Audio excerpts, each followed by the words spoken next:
Deuce, do you think we catch in Atlanta at the right time? Because they kind of disheartened right now, considering, boy, they really felt good about themselves last time when we went to Atlanta and how they closed out that game, where we knew they were going to run and we really couldn't stop them. But they've lost 3 of their past 4 games. And then you look to the two-headed monster, Bijan Robinson. I'm looking at, he had 123 scrimmage yards in that Week 12 meeting. And then you look at Algier, he rushed for 139 yards and a touchdown in that the last road meeting. So that's really a 1-2 punch when you look at it.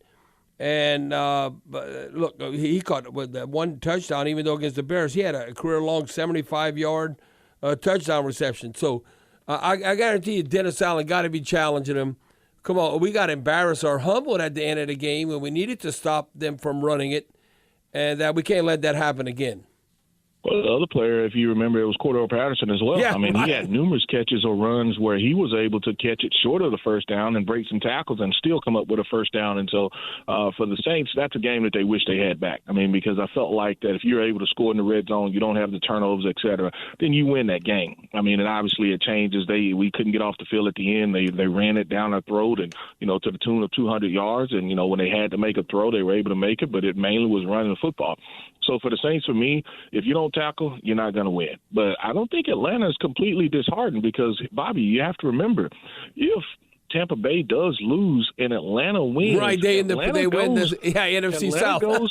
They go to the playoff. I mean, and so people can think that, hey, look, they're completely out of it, but it's not quite that way. I mean, if 3-way tie and Tampa Bay loses, then Atlanta goes to the playoffs. So you're going to get their best effort. And for the Saints, I think it starts with being able to put some pressure on them where they can't just milk that clock and run the football. I mean, if the Saints can go up 10 points, 14 points, now you're going to stress and make them have to throw the football. And I think that's not what they want to do. They have the weapons to do it, but that's not what they want to do. They want to be able to drop back pass. They want to be able to use some play action, and they want to run the football. I mean, they want to almost shorten the game, but they definitely want to get it to their playmakers and let those guys be able to, just kind of grind out on you. Deuce, the other thing is, and I agree with you, I think they have a certain game plan to win.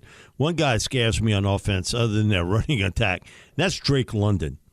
There's not a lot of receivers built like him. He is a big, tall, physical guy, and, it's 3rd and 6, he'll get you that 8 yards. Similar to Michael Thomas in his heyday. He knows where to run and get a first down, and you ain't got no defensive back that can match up with Drake London because of his size. And if you don't respect his deep speed, he can beat you on that part too. He's a guy that I think is the X factor for them. Because as a receiver, he's unusual to go up against. And Deuce, like Mike's saying, he's had success against the Saints. Look at the last 3 games. He has at least 5+ catches and 70+ receiving yards. So we haven't shut him down. He is a big physical receiver. And, I was quite, when they drafted him, I was like, man, I thought that they reached for him, but he hadn't been consistent because he hadn't been able to get the football consistently from the quarterback. But he is a big physical receiver. And, you talk about the Saints having the matchup of being able to be physical with him, but also have to respect his speed. I am going to play him a lot like I played Mike, your last matchup with Mike Evans. And so I'm going to shade the corner. Be able to play the corner underneath and be able to shade the safety over the top. And so that forces now you can't let the tight end and the other guys go off. And so everybody else, they have to be on their job, and so for the Saints, it's going to be able to redirect him at the line of scrimmage, particularly when he goes to the slot. But if not, then I'm playing press man. I want to jam him a little bit to be able to throw his timing off, and then I am shading that safety over the top for him, and I'm not allowing him to just be able to take the top off my defense or just to be able to kind of play bully ball at the receiver spot. Now, Deuce, looking at Pete Werner, last week we always used to double D, leading the team in tackles. We had 8 unassisted tackles, 9 total tackles, so he's right in the 90. I want to say 89 tackles. The question I have, it's an opinion. Who's better, Pete Werner or Kane Ellis? I'm looking at Kane Ellis right now, what he's done for Atlanta. Last week he had 9 tackles, very similar to Pete Werner. He also had now he has 4 sacks for the season, but he has a career high. He's at 119 tackles, 11 tackles for loss in 2023, and it seemed like he's getting those tackles for loss week in and week out. And in that Week 12 meeting, he had a career high 7 sacks in 22 in New Orleans. So it seems like that's been money well spent. But how do you view Caden Ellis and Pete Werner? About the same, or do you give Caden Ellis maybe a slight edge? Well, actually, it's really how they're using Caden Ellis as well. Okay. I mean, Caden Ellis plays all 3 downs for Atlanta. Pete Werner doesn't play all 3 downs anymore for New Orleans. He comes out of the dime package for New Orleans. When the Saints were playing their 3-down linemen, they were keeping he and DeMario on the field. But normally what the Saints have been doing is Pete Werner's been coming out on 3rd down because they go dime. And so that's probably affected his numbers a little as far as total overall tackles. And then they still use him as a guy that they use on the pick plays and doing some different things on some certain looks defensively.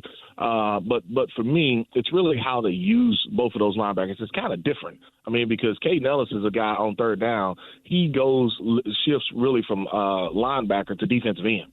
He's a rusher. He turns into a rusher right. for Atlanta, and he really did it for the Saints as well. Pete Werner is not that guy. He's not a rusher. He's a guy that they use as a pick guy, and then he'll blitz, but he's not a defensive end or a linebacker that turns into a defensive end. And so, it's really how they want to use him. The Saints use Werner more of an off-the-ball linebacker, but Caden Ellis, he's off the ball, but then 3rd down, he goes to the defensive end for him. Yeah, new Deuce, it seems like we've said this now for a month, for sure 3 weeks, if not 4. And I think the same thing. Come on, I was like, shame on us if we don't beat Tampa Bay. We're +4 in that turnover differential. And look, right now, that's one thing. And it's amazing that Atlanta has a chance to win the NFC South. They're -9 in the turnover differential, and we +8. So I think, again, we look at that and how close we are all in the NFC South, whether it's us, Tampa Bay, or Atlanta.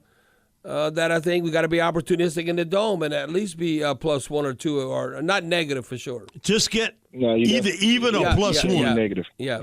You can't be negative. You prefer +2.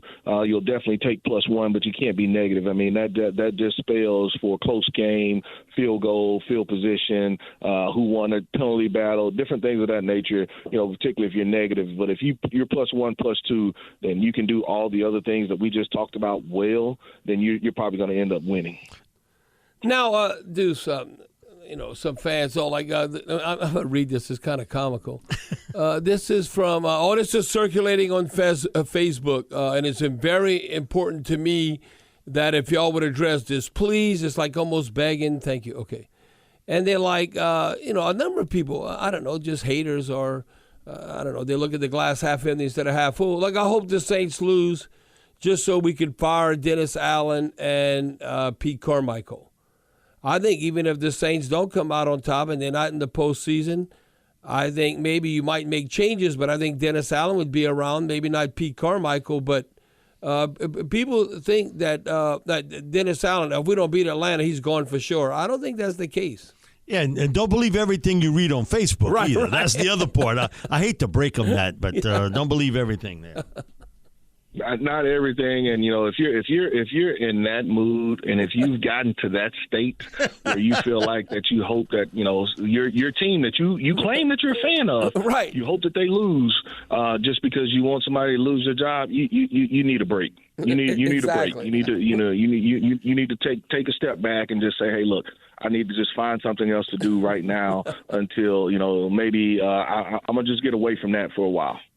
Deuce, thanks so much for joining us this afternoon. Always appreciated. Great insights, buddy.